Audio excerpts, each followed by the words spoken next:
when we look around and we see today in our politics a rich white man telling working class white people that their problem is brown people, we need to understand the historical pedigree of that. That is symbolic of the entire history of race and class politics in America. The history of rich white people telling working class and poor white people that their problem are black and brown people. So beginning in the 1600s, that is what happens. Prior to about 1670 or so, there was no such thing as the white race, at least not recognized as such, called as such.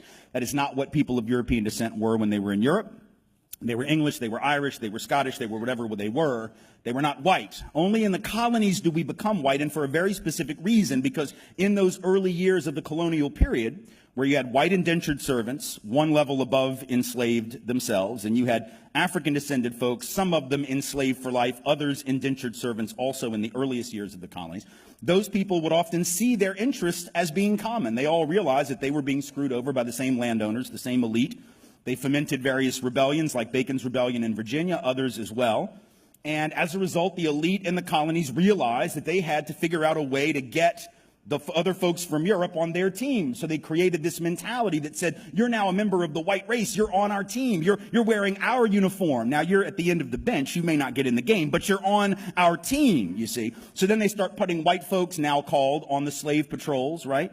Didn't really give them any land or any real power except the power to control people of color, which is why folks of color say, and they are right, that modern policing traces to the system of slave patrols and slavery. And we have to be clear on that because that's the history, right? So whiteness was created to divide and conquer, to create the notion that even though you might not have much, at least you're not black, at least you're not indigenous, at least you're not Mexican, at least you're not Chinese working on the railroads to build the transcontinental economy.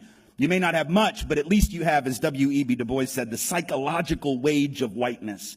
And it's a trick that was played during the Civil War era on my people in the South, right?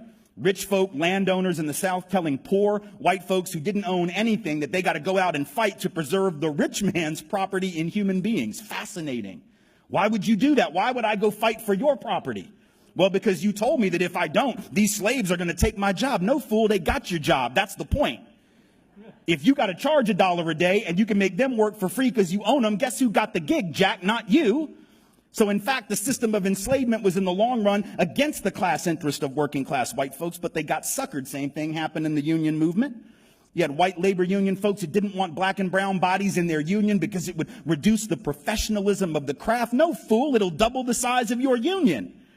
And then when you go out on strike, they can't replace your happy ass with the brown folk that you didn't want next to you in the first place.